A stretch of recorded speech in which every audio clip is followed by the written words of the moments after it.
Levar Burton and the baby are connected.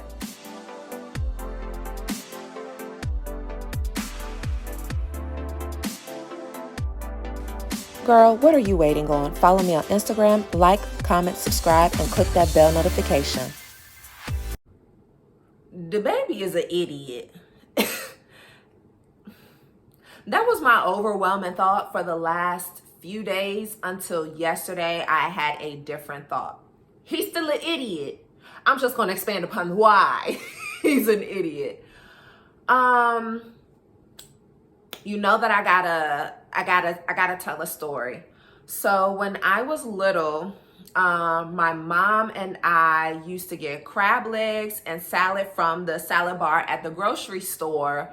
And then she would make cheese toast. We come home, she'd lay it all out on the coffee table, and then we watch Jeopardy. While we watched Jeopardy, my mom would give me 25 cents a quarter for every answer that I got correct.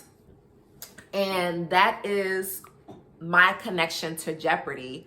And I tell that story because Levar Burton and the baby are connected. You're probably thinking, what does this 64-year-old man, Levar, have to do with the 29-year-old rapper, DaBaby?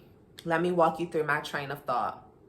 Levar Burton is the antithesis of the stereotypical Black male.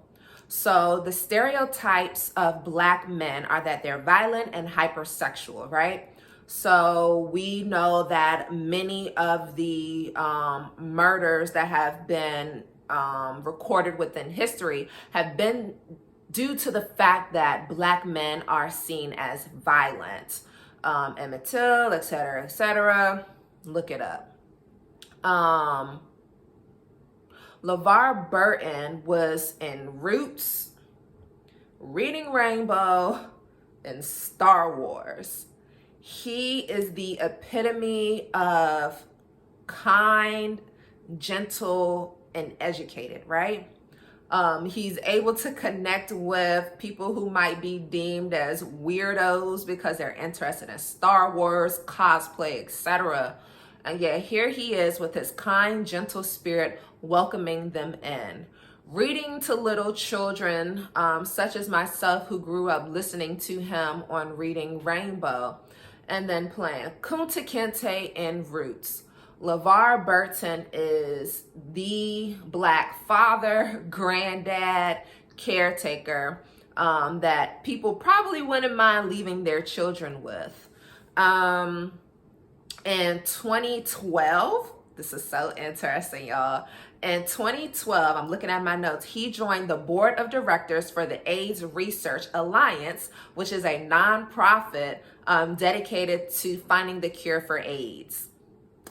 And then also the next year, he just so happened to tweet that upon Alex Trebek's retirement, he would like to host Jeopardy. So when the petition that was signed by over 250,000 people went around saying that they wanted Levar Burton to host, I was like, oh my gosh, this is so cool. Like, he would be the perfect guy.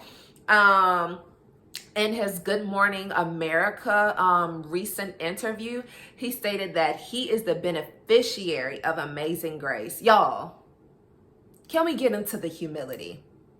Can we please? I feel like that is lacking within our society's culture.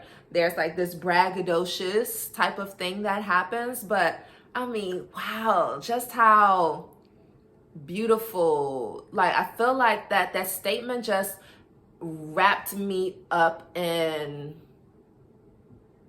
God's grace and beauty, the beneficiary of Amazing Grace. Okay, so I bring that up because what we need to see more of is Black men like that who are being lifted up, right? For little kids to be able to watch Levar Burton on Jeopardy and get probably $1 now due to inflation per answer that they answer correctly, right? Wow, that would be so beautiful and great for Black people to be able to have something like that. With our community, we tend to really uplift the Black people who make us feel warm and fuzzy and connected, right? So it would be really nice to see Levar Burton in that role. Then we got 29-year-old DaBaby. My God. The baby's comments from Rolling Loud. I ain't got time. I'ma just insert it here. The baby, you are an idiot. When I was a child, my dad used to always say to me, think before you speak, Tiffany. And he would always say, because he was angry or frustrated with me, think before you speak, Tiffany. Think before you speak. As a kid, my dad would tell me that. So now I'm usually slow to speak. Sometimes people interpret my quietness as anger or being frustrated with things, but a lot of times I'm in my head thinking about something. And sometimes I just don't have, I have an opinion on something, but it's not worth sharing. And I think that's what the baby is missing. Even if he had an opinion about HIV and AIDS within the LGBT community, it wasn't necessary for him to share it, especially in that moment. It's almost like he just couldn't wait for Pride Month to be over for him to get that statement off. Like, it was disgusting. It was actually very disgusting. It perpetuated the idea that only people within that community could contract HIV and AIDS. Meanwhile, the baby has fathered 2 children with 2 different women and likely has a 3rd one on the way with a whole nother woman.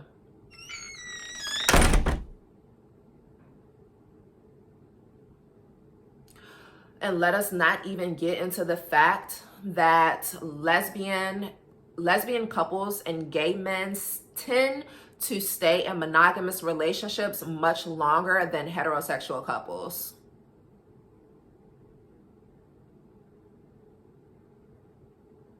So the baby, what are you talking about? What are you talking about? And then you double down on your comments with your tweets. You are just ill. Like, why are you so hyper focused on them? They're not worried about you. And then you ended up doubling down again by releasing your stupid video, which made absolutely no sense. You're rapping on the same cadence that you always rap on. Your video that's called it's not giving what it's supposed to give, or what I gotta look at my notes, y'all. What's this stupid thing called? Yeah, it's not giving what it's supposed to give. Your video is not giving what it's supposed to give. And shall we even get into the fact that that statement, not giving what it's supposed to give, comes from a Black, gay, handicapped man? Do you hate the community or secretly love them for all that they have done for our Black community? What's your tea? What's your tea, DaBaby? Because you cannot, well, you can, because you can do whatever you want to do, but it don't make no sense for you to make all of these disparaging comments about the LGBTQ community and then name your video from a phrase that comes from them. What's your tea? What is your tea? And then he tweeted, well, I hope y'all have this same energy for when the cops kill Black men. We've always had that energy for cops that kill Black men. So what are you talking about? Don't try to flip it because you feel bad. Don't even try to flip it. I can't stand when people manipulate something and spin it in a completely different direction. That's not what we talking about. So don't try to flip it so that we could talk about that and forget about you, because we're not forgetting about you, boo. Okay? We're not. So you're talking about Black men being murdered, which would make us believe that you're pro-Black, but you can't be pro-Black and then at the same time be anti-LGBTQ, because there are Black people who are LGBTQ. So are you pro-Black or do you just want privilege? Which is it? Do you want privilege or are you pro-Black? I'm gonna need you to choose, boo. Because right now, you don't know what you want to do. You naming your songs after them. You talk about halfway being pro-Black, but halfway still talking about Black people being murdered. And yet we all know that the Black people who tend to lead the movement tend to be LGBTQ. Child, bye.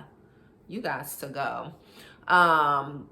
He needs to learn how to do a cost-benefit analysis of sharing the thoughts that's within his head.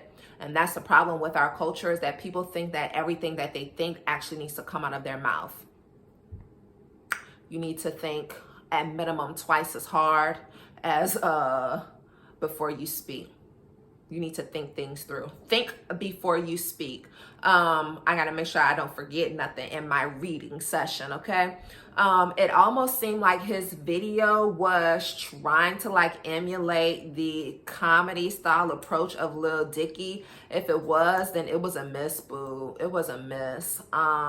Lil Dicky at least only talks about himself with his self-deprecation, but the baby just used that opportunity to tear down a group that is already marginalized. Ew, gross. We don't like that. We don't like hatred, okay?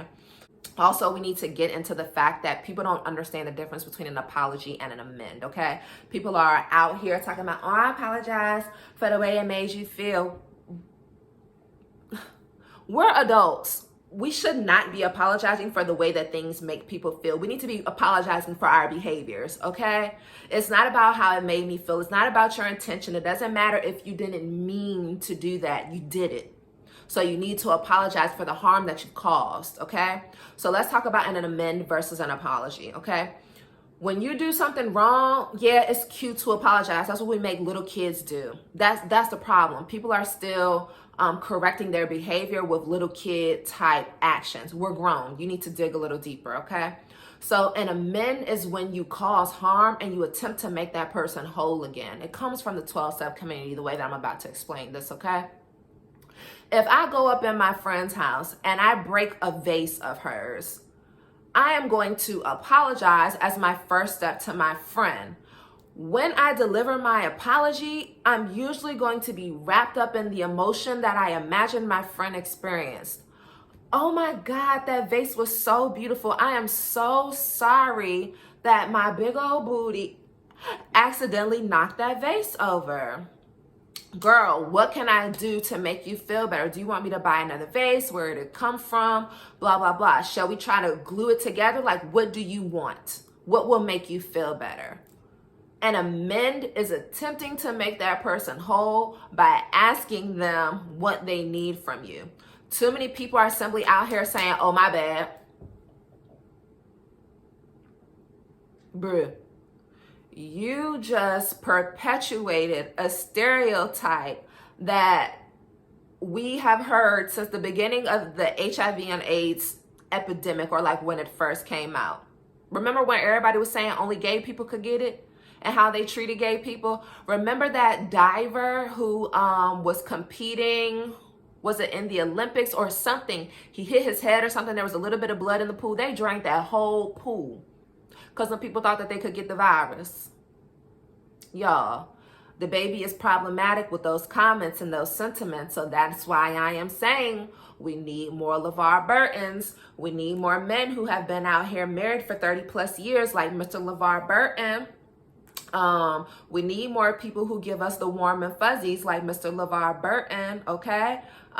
Because we know that there is this stereotype of black men being violent, and Mr. Levar Burton gives us a kind, gentle, soft nature. I know that black men hate being called soft because y'all do not like to identify with anything that isn't deemed as hyper masculine. Think about it this way. Most people will feel comfortable leaving their kid around Mr. Levar Burton. Would you feel comfortable leaving your baby around the baby? No. Okay? So, child, miss me with all that, child. But the baby, you gotta go. You trash. I'm not part of cancel culture. I think that people should be able to have room for growth and development. But that was so childish. You're an idiot. That's all I gotta say. So, Mr. Levar Burton, I hope you get that job with Jeopardy. I'm rooting for you, okay? That's all that I got, y'all. I will catch y'all in the next video.